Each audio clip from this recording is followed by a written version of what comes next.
કે સ્વામી ઘણીવાર એવું થાય કે પુરુષ ભક્ત હોય કે મહિલા ભક્ત હોય એમને પોતાને સત્સંગમાં રુચિ વધારે હોય, પણ જે અન્ય પાર્ટનર હોય કે ફેમિલી મેમ્બર હોય એ લોકોને રુચિ ન હોય તો એ લોકો સાથે ક્લેશ ભગવાનમાં, હા, કે સત્સંગમાં, તો એની સાથે જિંદગી આખી તો રહેવાનું છે, તો વ્યવહાર ન બગડે અને સત્સંગ વધે તો એમાં માટે શું કરવું?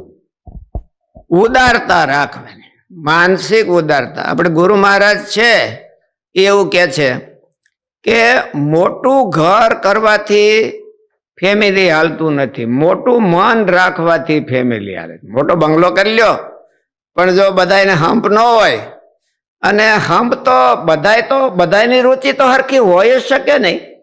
બધાએ આપણે પૂર્વના કર્મોને લઈને આપણે અહીંયા આવ્યા હોય, કોઈના પૂર્વ કર્મ કેવા હોય, કોઈના કેવા હોય, તો બધાની એક હરખી રુચિ શક્ય નથી.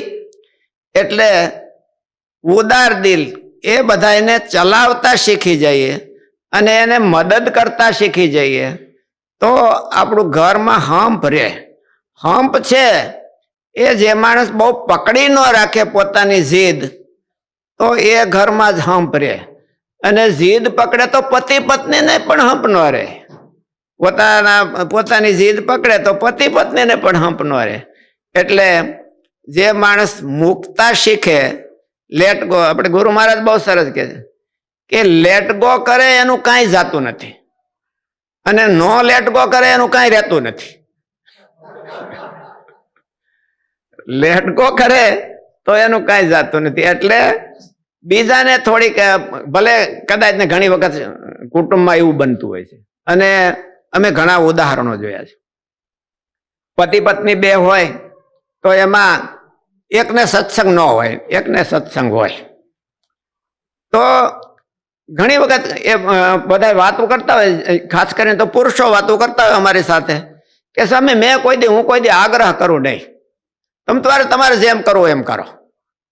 અને એને બહુ કે ઉદારતાથી આપે તો ઉલટા ઓલા ભેળા થઈને સત્સંગ કરવામાં વળી જતા હોય. એટલે ધીરે ધીરે વળતા હોય છે, પણ એને કોઈ ફોર્સ કરવામાં આવે તો હવને સોમાન હોય છે. આ તો ભાઈઓ બધા ઇક્વલ છે અને હવને સોમાન હોય છે. એટલે સોમાન હોય એટલે એ સોમાન ઘવાય એવું એટીટ્યુડ આપણે ન રાખવું. એને અમુકનો રિસ્પેક્ટ મળે અને એને અમુકનો આપણા તરફ માન થાય. આપણે રિસ્પેક્ટ આપીએ તો એ લોકો રિસ્પેક્ટ આપે. આપણા તરફ માન થાય તો એ ગમે તેમ હોય તો પોતાની માન્યતા મૂકે તો તૈયાર જ હોય.